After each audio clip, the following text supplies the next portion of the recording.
اس سلسلے میں خاص طور پر 9 ذی الحج کے روزے کی فضیلت بہت آئی ہے۔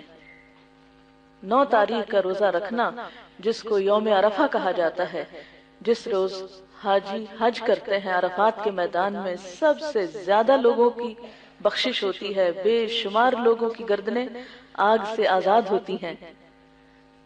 تو جو لوگ وہاں نہیں پہنچ سکتے وہ اپنے گھروں میں روزہ رکھ سکتے ہیں۔ اب اس میں تھوڑی سی کنفیوژن لوگوں کو ہو جاتی ہے، کیونکہ ہمارا ہجری کیلنڈر عموماً 1 یا 2 دن پیچھے ہوتا ہے بنسبت سعودی عرب کے، تو اس میں پریشانی کی ضرورت نہیں۔ جیسے نمازوں کے اوقات اپنے اپنے ملک کے الگ ہیں، اسی طرح باقی تاریخیں بھی اپنے اپنے ملک کے اعتبار سے ویلڈ ہیں۔ ورنہ آپ یہ بھی کر سکتے ہیں کہ آپ اپنی 9 تاریخ کو بھی روزہ رکھ لیں، اور جس دن وہاں حج ہو رہا ہو اس دن بھی روزہ رکھ لیں، کیونکہ صرف ایک ہی روزہ نہیں بلکہ ان سارے دنوں کے روزے کی بہت فضیلت ہے، 9 دن کے روزے کی۔ حضرت حنیدہ بن خالد اپنی بیوی سے اور وہ رسول اللہ صلی اللہ علیہ وسلم کی زوجہ مطہرہ سے روایت کرتی ہیں، وہ فرماتی ہیں کہ رسول اللہ صلی اللہ علیہ وسلم 10ویں محرم اور ذی الحج کے 9 دن اور ہر مہینے کے 3 دن اس طرح کے پہلی پیر اور 2 خمیس روزے رکھتے تھے۔ تو اس سے کیا پتہ چلتا ہے اس روایت سے کہ آپ صلی اللہ علیہ وسلم نے ان 9 دنوں کے بھی روزے رکھے ہیں، ٹھیک ہے نا؟ یعنی پورے 9 دن بھی آپ روزے رکھ سکتے ہیں۔ اگر ہمت نہیں تو 1 دن رکھ کے 1 دن چھوڑ بھی سکتے ہیں، پھر 1 دن رکھ لیں پھر 1 دن چھوڑ دیں، جیسے صوم داؤدی تھا۔ تو جو آپ کو سہولت ہو، ورنہ 1 دن کا روزہ تو لازمی رکھیں، اور وہ کیا 9 ذی الحج کا۔ اس کا ثواب کیا ہے؟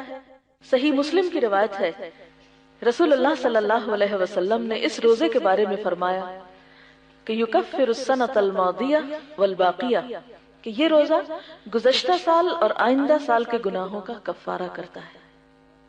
یہ روزہ 2 سال کے گناہوں کی معافی کا ذریعہ بنتا ہے، کیونکہ اس دن حج کے میدان میں، عرفات کے میدان میں بہت سارے لوگوں کی معافی ہو رہی ہوتی ہے، تو ہم بھی ایک چھوٹی سی عبادت کر کے ان کے ساتھ شریک ہو جاتے ہیں، ہم آہنگ ہو جاتے ہیں۔ اب آپ کیا کریں؟ اس روزے کو خود تو رکھیں گے، لیکن گھر والوں کو کیسے بتائیں گے؟ آپ اس حدیث کو لکھ کر کہیں لگا سکتے ہیں۔ شادی کے کارڈ جو فالتو گھوم پھر رہے ہوتے ہیں گھروں میں، اتنا مہنگا کاغذ یا کارڈ ان میں استعمال ہوتا ہے، ان کے صاف حصوں کو کاٹیے، ان پر اچھی سی کلرنگ کریں اور یہ حدیث لکھ کر سب رشتہ داروں کو دے دیں، ٹھیک ہے؟ اس کے علاوہ یہ ہے کہ یہ بروشر جس میں یہ سارے مسائل موجود ہیں، تقریباً یہ چھپا ہوا بھی موجود ہے، آپ یہ بھی ایک ایک بھیج سکتے ہیں، دے سکتے ہیں، تاکہ وہ خود بھی پڑھ لیں۔ زبانی بھی بتا سکتے ہیں جہاں آپ مناسب سمجھیں۔ مثلاً آپ کیسے بتا سکتے ہیں کہ 1 دن پہلے آپ کہیں کہ میں سوچ رہی ہوں کل روزہ رکھ لوں۔ گھر والوں کو مثلاً شام کے کھانے پہ آپ کہیں کہ میرا دل چاہ رہا ہے کہ کل میں روزہ رکھوں، تو پوچھیں گے کہ کیوں، تمہیں کیا ہو گیا ہے، کوئی منت مانی ہوئی ہے؟ تو آپ کہیں گے کہ نہیں، کل کے روزے کی یہ فضیلت ہے۔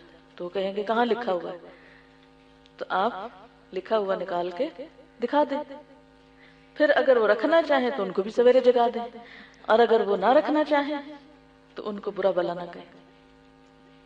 اب بات یہ ہے کہ اس روزے کو خالصتاً اللہ کی رضا کے لیے اور گناہوں کی بخشش کے لیے اپنے گناہوں اور قصوروں کا اعتراف کرتے ہوئے اللہ تعالیٰ سے دعا بھی کریں اس دن، اور جب روزہ افطار ہو تو اس وقت پھر مزید دعا مانگیں انشاءاللہ تعالیٰ، تو یہ آپ کے لیے ایک بہت بہترین نیکی ہوگی۔